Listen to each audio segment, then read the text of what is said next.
Welcome to the 2018-19 South Carolina High School League online rules presentation. My name is Charlie Winsky, Assistant Commissioner at the South Carolina High School League. I'll be reviewing the first 10 slides which pertain to South Carolina High School League information only. At the conclusion of the first 10 slides, the Commissioner responsible for your sport will then take over and go through the rule changes that pertain to your sport for the 2018-19 school year. Contact information for the South Carolina High School League is on the first slide. Phone number 798-0120, area code of 803. We're in the office from the hours of 7:30 a.m. to 4 p.m. Monday through Friday from August through May. In the months of June and July, we are closed on Fridays. South Carolina High School League website was updated last year. It's www.schsl.org. Any information you want to find on the National Federation, you would go to National Federation website, which is NFHS.org. And all the courses that we're going to talk about in these first 10 slides that are required of coaches to take can be found at www.nfhslearn.com. In addition to the required courses of coaches, there are also sport-specific coaching courses, sportsmanship course, as well as a host of other educational opportunities at nfhslearn.com. Highly encourage you all to take a moment to look at the available courses and to take any courses that interest you or that can further educate you in your sport. Our 5 approved healthcare professionals that can return an athlete to play with symptoms of a concussion or diagnosing of a concussion: an MD, a DO, a PA, an MP, or an athletic trainer. Athletic trainer is probably the most common available to every school throughout the state during the entire school year. It's often the case you may have an MD or a DO on the sideline during a football game. In absence of one of these 5, if an athlete's suspected of having a concussion, the official is going to send them off the field and they are not to return under any circumstance. If they're sent off for concussion-like symptoms and one of these 5 healthcare professionals is present, they can test and diagnose and return to play, or test, diagnose, and sit out. But remember, in absence of one of these 5, student athlete will sit out. Remember the old saying we've used for years: when in doubt, sit them out. Don't ever risk an athlete's health over the opportunity to win a game.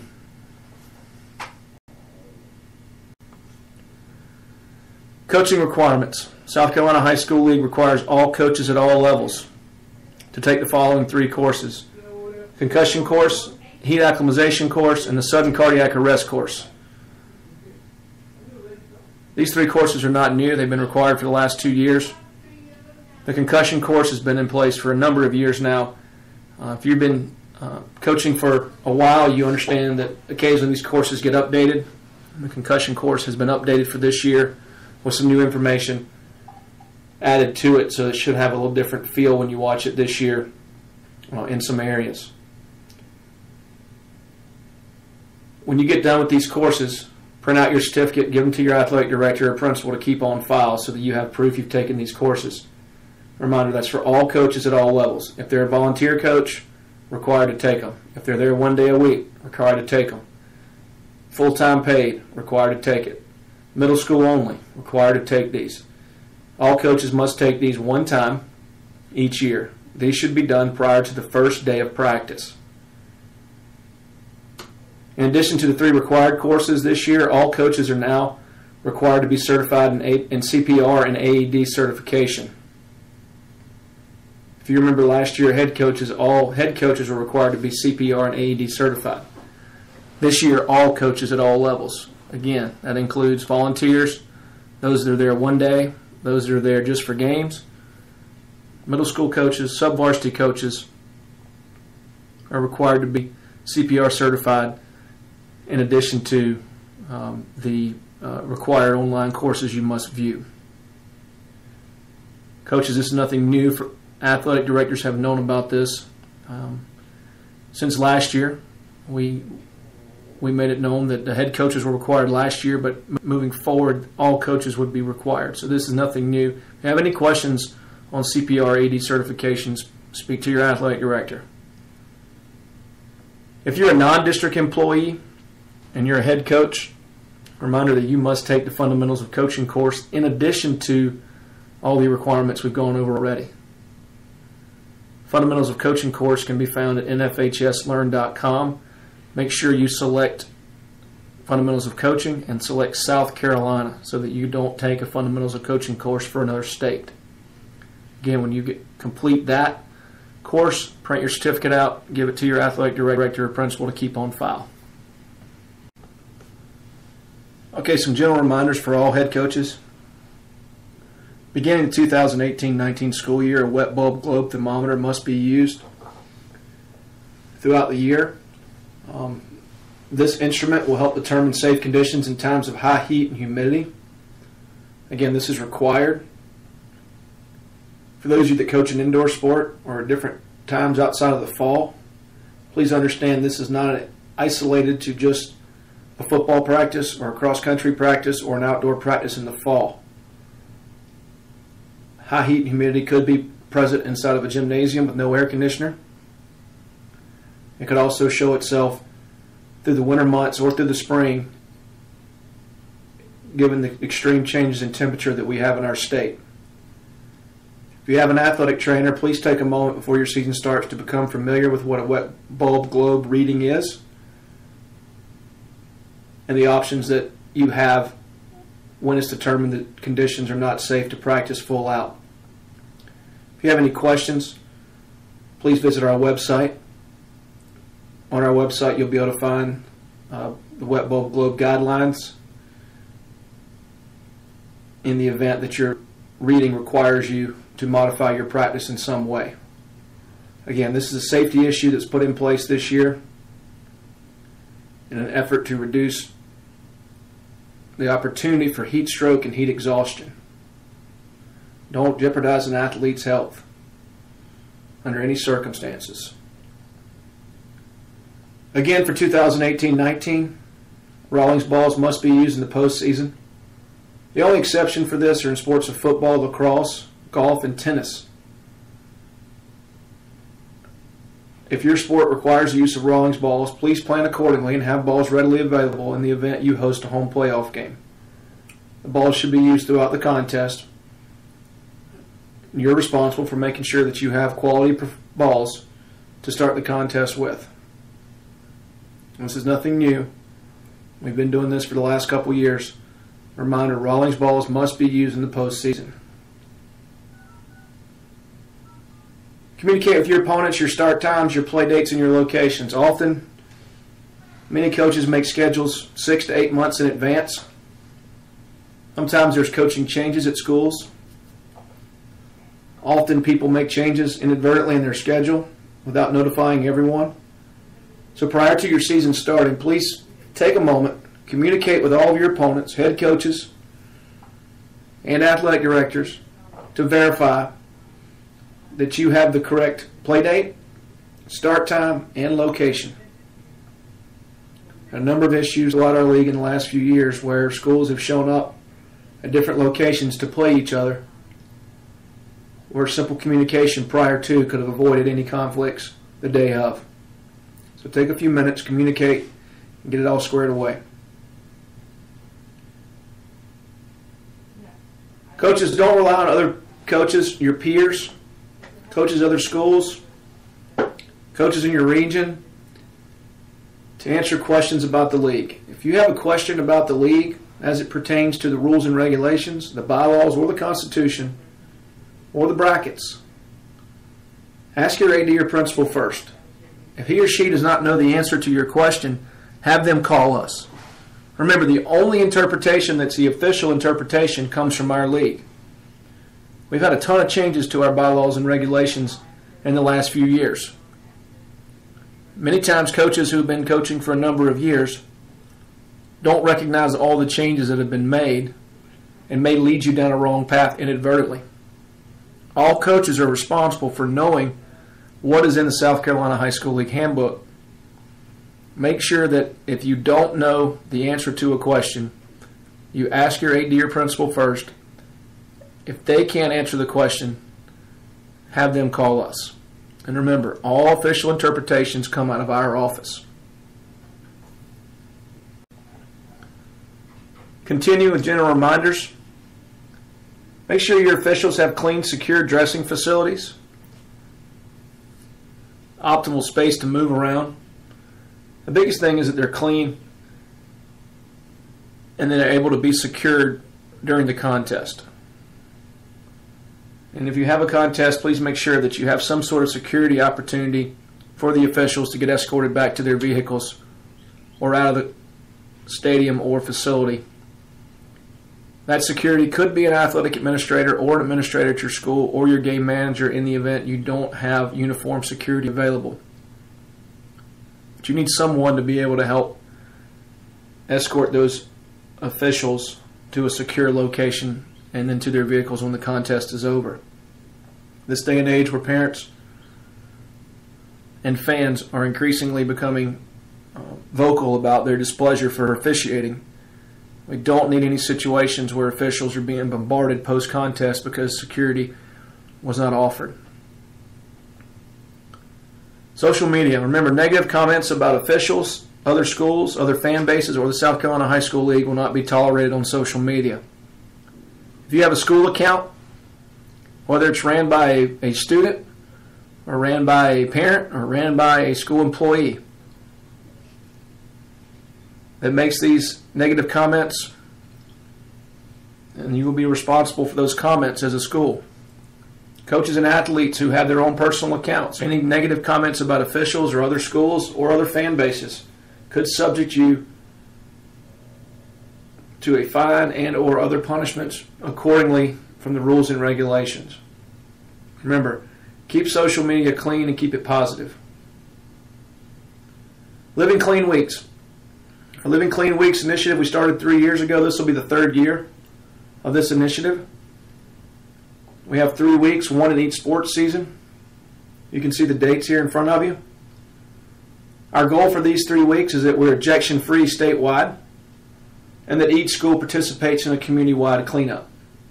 On the ejection-free piece, the idea here is that you spend time as a coach leading up to the week in your season that's ejection-free, really promoting the importance of positive sportsmanship and being ejection-free.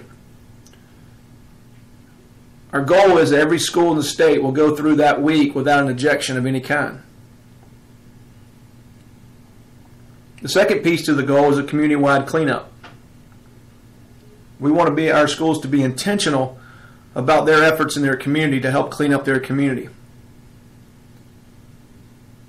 We certainly don't discourage you from going to the elementary school and reading to students, opening car doors, doing canned food drives, gathering clothes for the homeless. But those are not community-wide cleanups.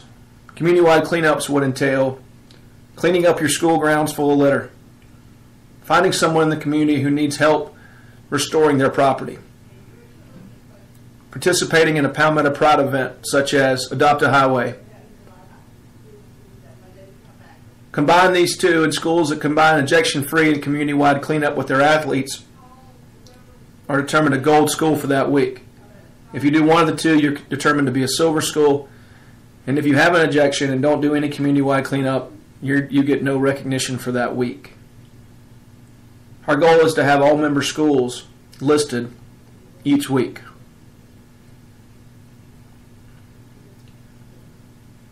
Okay, an update for you is that for those of you that are familiar with our system, Planet HS, that handled all of our eligibility, pitch counts in baseball, transfers, Planet HS is now Arbiter Athlete, which I'm sure you're aware of because you had to go to Arbiter Athlete to view this online rules clinic. But understand that Planet HS no longer exists. They have merged with Arbiter Sports and are now Arbiter Athlete. For those of you coaches who are familiar with Arbiter Game as it pertains to your game officials assignments and who will and will not be working your contest, while it's under the same umbrella of Arbiter, it's not the same system. So you can't just go to your Arbiter Game website where your officials are located and get all the information that's in Arbiter Athlete. Same family of company, different websites. Please keep that in mind as you move forward through the school year. Ejections. I'll quickly walk you through the process of what happens when you have a student athlete who is ejected from a contest. So you're at a contest, you have a student athlete or a coach who's ejected from a contest. Game's over, match is over.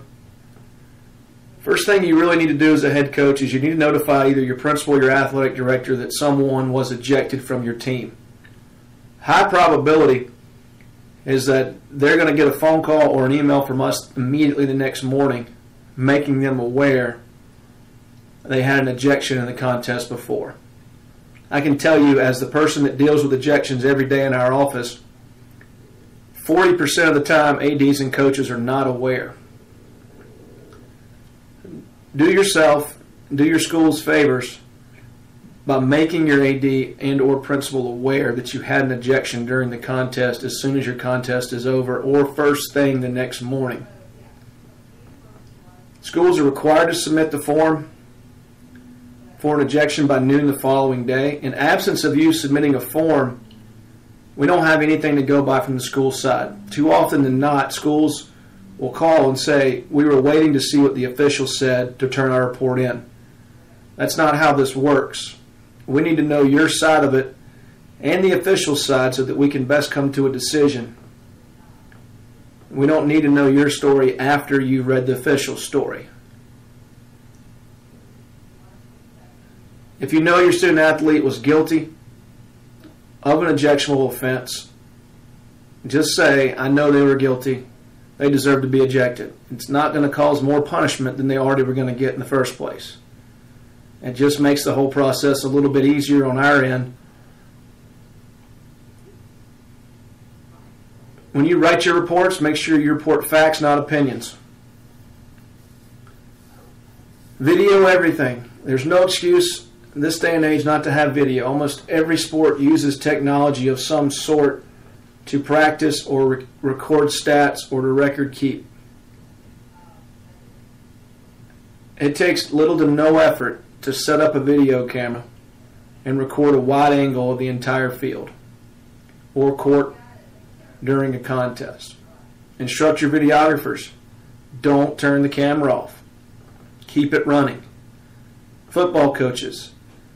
Biggest problem we run into every year is that camera operators, as soon as the player that has the ball is tackled or the play is blown dead, videographers stop the play. Understandably, you want to be able to cut your video so that you don't have one play that lasts for 4 quarters. But tell those videographers to allow for 2 to 3 yards of separation of every player before turning off the camera. If an incident were to break out in any sport where the videographer knows the camera is off, tell them to turn it back on immediately so the video can capture as much information needed for the investigation. Many times this past year alone, we've had numerous athletes ejected from contests that were disputed due to fights or altercations.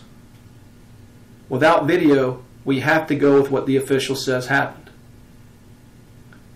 Don't leave it up in the air. Video can exonerate you if you were not guilty. The most important thing we have is we want to get those that were guilty, but we also want to get those that were innocent cleared to play.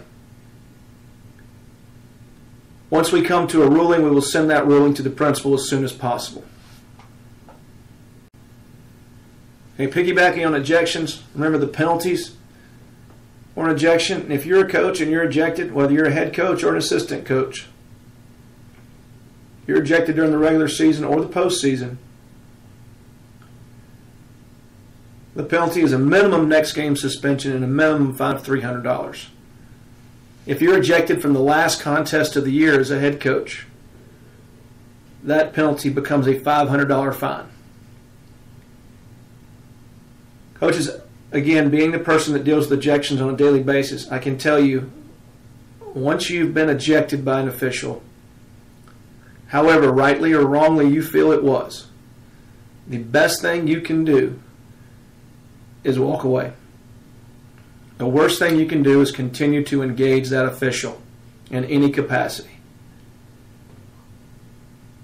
Walk away from the situation, move on, and let us deal with the ejection the next day. If it was wrongfully ejected, we'll reinstate you.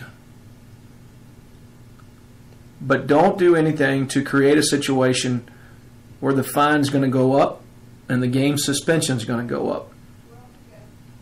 All you can do by arguing further is increase your opportunities for your minimum next game to become 2, 3, 4, 5, or 6 games, or your minimum fine to increase to 400, 500, 600, however high we have to go. Don't give yourself the opportunity for those increases. Another informational point, coaches, is that almost every sport requires 2 opportunities for you to make bad decisions to become ejected. And if you know you've got a personal foul, or you know you've got a technical, or you know you've been warned, or you know you've been given a yellow card, be mindful of that as you move yourself through the rest of the contest. Be mindful of that once you get that first warning. Don't continue in anger and to continue to berate the officials and be upset because they got you again really quick. Don't give them an opportunity to do anything. Make it really easy on yourself. Talk to your kids, coach your kids from that point only. Don't reference the officials, don't question the officials, don't argue, don't get loud. Don't give yourself another opportunity to get that second penalty. If you do that, you'll stay around in almost every contest. Reminder, player ejections. In the sports of football, lacrosse, competitive cheer, and swim, any player who is ejected will be subject to a minimum next game suspension. In all other sports, the minimum becomes 2 games. Again, football, competitive cheer, swim, and lacrosse is a minimum next game. In all other sports, it's a minimum next 2 games. Remember, that is the immediate next game and the immediate next 2 games. Sometimes timing is unfortunate for our student athletes. The next game may be homecoming. The next game may be senior night. The next game may be the semis and the state finals. Timing is unfortunate. The decision to be unsportsmanlike was a choice the student athlete made. Unfortunately, choices have consequences. When they choose to be unsportsmanlike, the consequence comes with game suspension. Remind your athletes, those are the minimums. We've had a number of issues this past year where student athletes were using profanity and disrespectfully addressing officials. This is not going to be tolerated by our office or the league. Student athletes who are using profanity towards the officials will get more than the minimum. Make them aware. Do not disrespectfully address a game official and do not use profanity towards a game official. We would not allow a student in a school to use profanity towards a school administrator with no consequence. During an athletic contest, the official is recognized as the authority figure on the field or court. We will not allow them to use profanity or disrespectfully address game officials.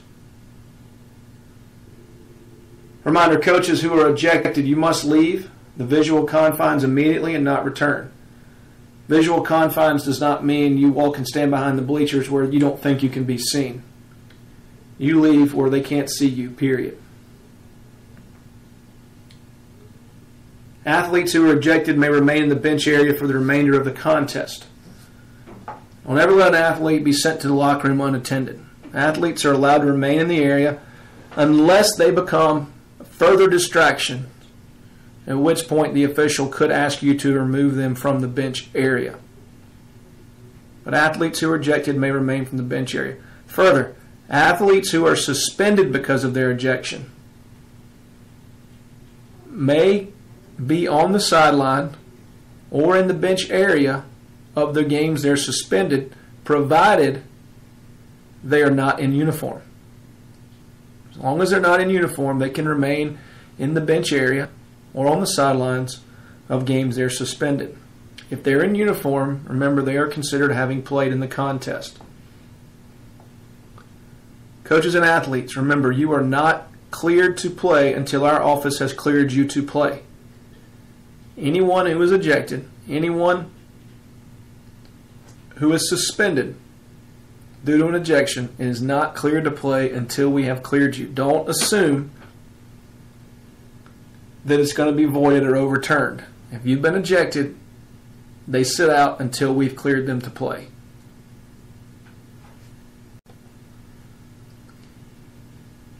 Okay, beginning this year, the open-close season schedule as you've known it for the past 4 or 5 years no longer exists. South Carolina High School League had a sports season review committee composed of principals and athletic directors across each classification. That committee worked from July of 2017 through April of 2018, formulating sports season review proposals. Part of that proposal was the open and closed season practice schedule. Another piece of that proposal was the number of contests, which we'll go over in the next slide. Understand it's important for you to know that all schools had an opportunity to provide input throughout the year at classification meetings. Our classification gave each member of the Sports Season Review Committee an opportunity to share with the classifications what they were doing, what options they had decided or come up with at that point in time. And every AD had an opportunity, and every principal had an opportunity to go back to their coaches and share this information to get feedback. This was not a 1 week or 1 month wonder that was put together in a hurry. This process took time, and the committee worked very hard to iron out where we are now. Again, all schools had an opportunity for input throughout the year through your principal and athletic director. So, with that being said, our new open and closed practice schedule is as follows. All sports will be allowed 20 days of practice during your open season. Football and lacrosse will be given 10 days in pads. So if you're in the sport of football or lacrosse, 10 of your 20 days may be in pads. All other sports, you have 20 days of practice during your open period to use as you see fit. Schools are responsible for having on file the dates you used. So the dates that you practiced during your open period, you need to have on file so that your athletic director has them in the event they're questioned. Encourage you to have this on file because chances are most of your parents will be the ones that will challenge you, or a disgruntled parent or someone in the community will be the one that challenges that you practice more than 20 days. Reminder that open and closed season schedule cannot be mandatory. You cannot use it as a tryout period, and you cannot make cuts. You have no limit with how many athletes you can work with during these 20 days. The open season dates, if you're a fall sport, your open season dates for this school year will be May 1st through 31, 2019. Your winter sports will be September 10th through October 24th, 2018.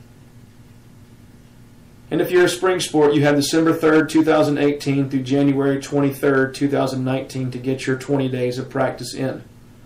Again, you have those periods to get your 20 days of practice in. Spring sports and winter sports, there's a 4-day dead period or closed period prior to your season starting. So in other words, winter sports, you have till October 24th, which I believe is a Wednesday, and then that Thursday through Sunday will be closed again until you open up official team practice on Monday. Spring sports will be the same. January 23rd should be a Wednesday, and then you have Thursday through Sunday, which is closed prior to your season opening on Monday.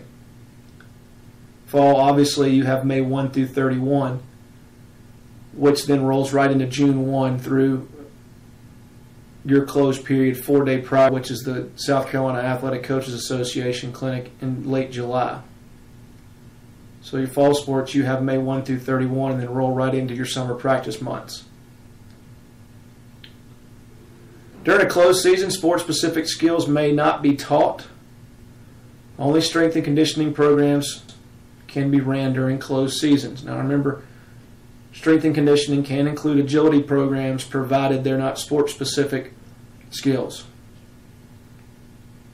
The change to the open and closed season practice schedule will have no impact as it pertains to the 75% rule for outside teams. So there's no change in your ability to run an outside team provided you follow the 75% rule. I'm getting a lot of calls on that from coaches in the first few months of this coming out. No change to the 75% rule as it pertains to outside teams with this closed and open season schedule. And new for this year's number of contests. You see here in front of you the sports of basketball, baseball, softball, soccer, tennis, and lacrosse. In the past, these sports were offered a number of regular season games plus a number of tournaments. We're no longer getting into how many tournaments you can or can't play. We're just limiting your number of games. You can play any combination of games through tournaments or regular season to reach your max. I'm a basketball coach and I want to schedule 4 tournaments that have 4 games each and play 10 regular season games. That would be 16 tournament games and 10 regular season games to reach my 26. That's fine. If I wanted to play 26 regular season games and no tournaments, that's fine. If I want to play in one 4-game tournament and 22 regular season games, that's fine. The key is that every time you play now, whether it's in a tournament or a regular season game, you count that as one contest. And remember that any contest you play in the preseason must be in a tournament.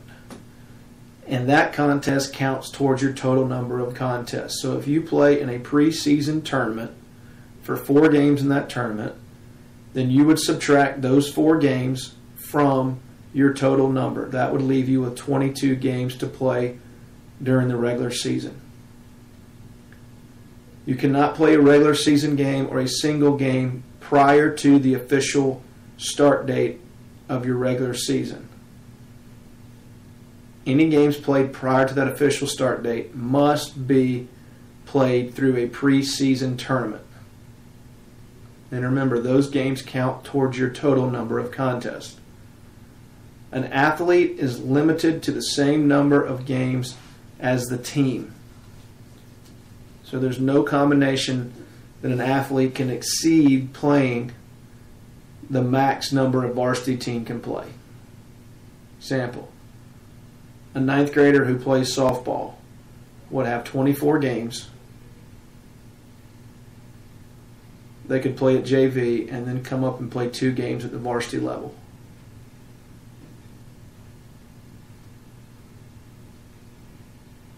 Remember, dressed in uniform and on the bench or sideline area is considered participating. If I'm a girls basketball player and I wear a uniform and I sit on the bench for 25 games and I never go in, by our rules, you've considered participating in 25 games. Please keep that in mind as you move athletes up and down.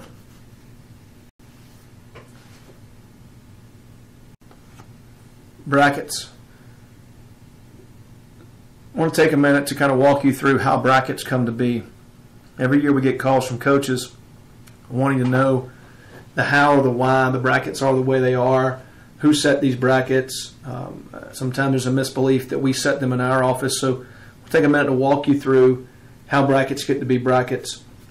First of all, by rule, brackets for the state championships are to be set by the commissioner. However, our commissioner currently allows each classification to structure and organize their brackets as it pertains to that classification. In other words, 5A gets to determine how many qualifiers from each region, what those region matchups in the playoffs will look like, and who will be designated the home team throughout the playoffs to the semifinals. Each classification has the same opportunity to do that. So 1A through 5A has the opportunity to determine who qualifies, what those matchups will be in the playoffs, and then who the designated home team will be. Understand those brackets are set for a 2-year period. They're set based on realignment. So those brackets are set in for 2 years. Brackets from this year should be different from the brackets that we see next year. The only thing that our office sets are the dates. With that, reminder that games must be played on the original scheduled date by the bracket. Should both teams agree, you can always move a game a day early. You can never move a game back for any reason unless it's a weather-related reason that causes us not to be able to play the game due to weather. Games must be played on the original scheduled date unless both schools agree to move it up a day. You can never move it back a day for any reason unless weather dictates you cannot play it on the original scheduled date. Okay, so once the bracket committee for each classification put together proposals, each principal and athletic director had an opportunity at the principals and ADs conference in March, and in some cases, in some classes, additional opportunities through email to have input into the brackets that will be used for the 18 to 2020 school years. Reminder, we're starting a new realignment period this fall, so you may have similar matchups in your brackets that you experienced this past year. An example of that: Team A went to Team B in the semifinal round during the 2017-18 school year. In the 2018-19 school year, Team A may go back to Team B in the semifinal round again. The reason for that is we're in a new realignment period. Names and faces in regions have changed. Region numbers have changed. Some schools have gone from the upper to the lower. Your classification is not the same classification that it was a year ago. Therefore, your brackets could dictate repeat matchups in the same rounds based on the fact that schools have changed. You could have gone from Region 3 to Region 4 and now end up playing the same team who's in 1, whereas you played them in 3 last year, but now you're in 4. You can understand why you could have similar matchups. But the brackets for this year are totally new and are set by each classification. If you have any questions on your brackets, talk to your athletic director, and they can direct those questions to the president of your classification. This concludes the first 10 slides that pertains to the South Carolina High School League information. I appreciate the opportunity to present this to you. This time I'm going to turn it over to the commissioner responsible for your sport. I wish you all the best of luck during your season, and if you ever have any questions, feel free to contact our office. Welcome to 2019 Softball Online Rules presentation. My name is Charlie Winsky, Assistant Commissioner at the South Carolina High School League. You can reach me by email at charlie@schsl.org.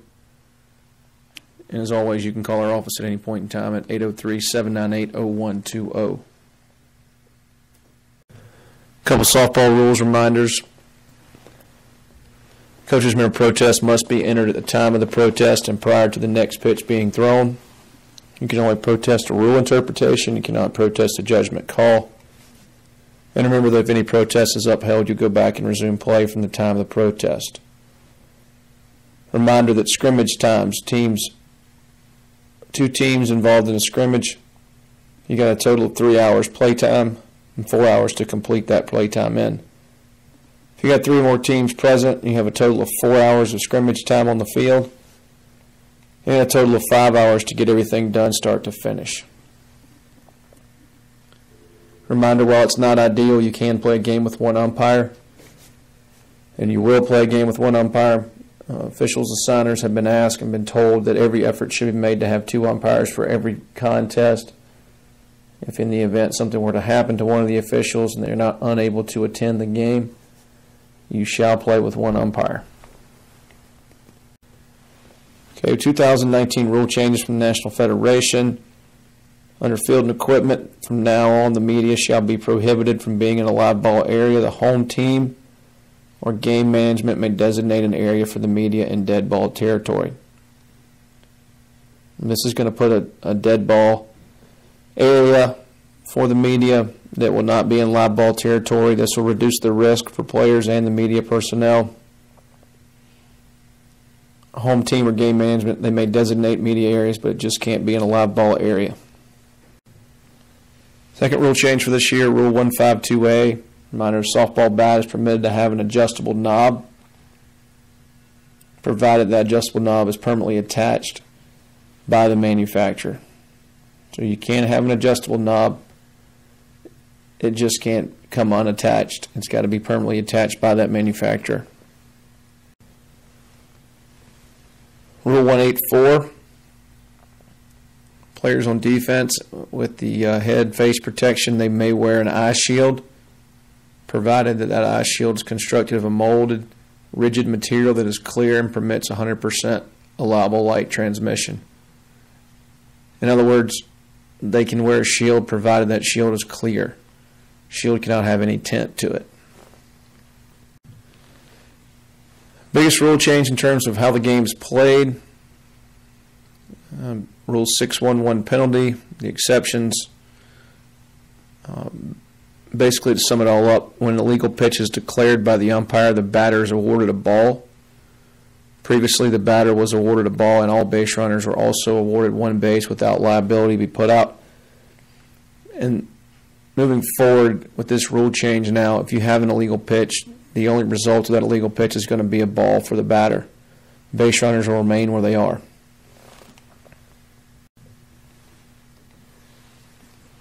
Illegal pitch remains a delayed dead ball.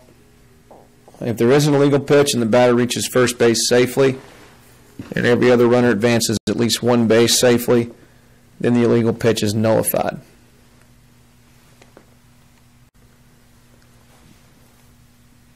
With it being a delayed dead ball, as it is under the rules, if the batter does not reach first safely or if any base runner fails to advance at least one base, and the coach of the team at bat shall have the option of the result of the play or the penalty of the illegal pitch, which is just a ball awarded to the batter.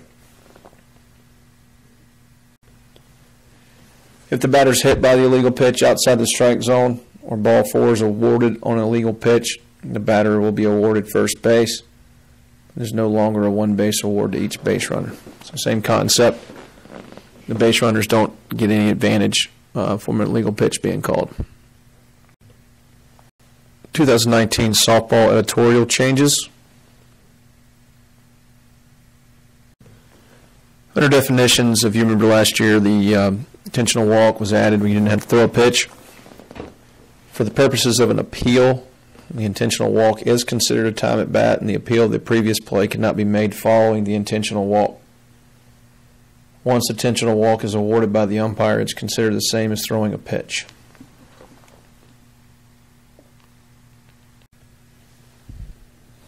Pitching in 612A and 612B, it just clarifies that the pitch starts when the pitcher's hands are separated after they've come together, and while that pivot foot is on or partially on top of the pitcher's plate. Any step back with a non-pivot foot must begin before the start of the pitch. So just providing clarification there. And then there's an Appendix H, which is a new appendix that was created for a quick reference guide regarding the DP flex rule.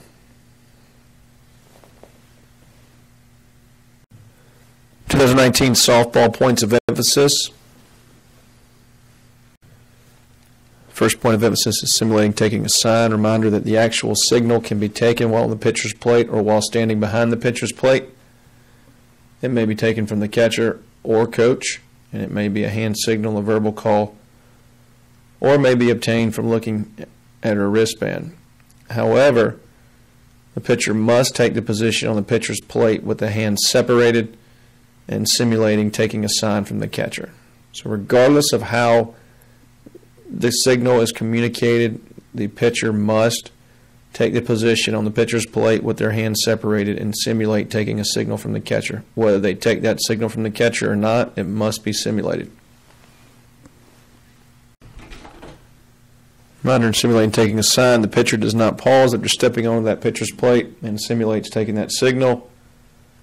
While the hands are separated, then a legal pitch shall be called. And remember, with the new rule change this year, the legal pitch is going to award a ball to the batter. There will be no advancement of bases by the runners. Coaches, you're responsible for teaching proper sliding techniques on how to execute legal slides as defined by the rule book.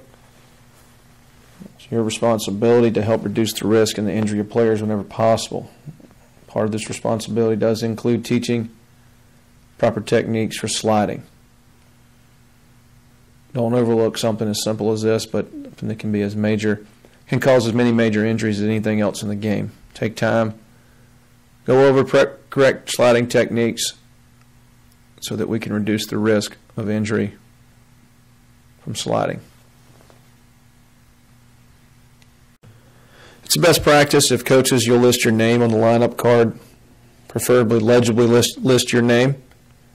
This will allow the official during the contest, during game-related communication, to communicate appropriately with the head coach. Remember, it's not required, but it would be a best practice for coaches to list your name on the lineup card. To drill home the illegal pitch penalty, remember that penalty will allow the advancement of base runners. When a legal pitch called, that's been removed. No longer will the base runners be able to advance on an illegal pitch. And the intent of the legal pitch in softball is to deceive the batter. The thought process was that only the batter shall receive an award on the illegal pitch that occurs. That concludes our 2019 rules presentation. And to wish each and every one of you best of luck this year. Thank you for your time. If you have any questions, feel free to contact our office. We'll be happy to assist you with any questions you may have. Again, good luck in 2019 and best wishes to each one of you.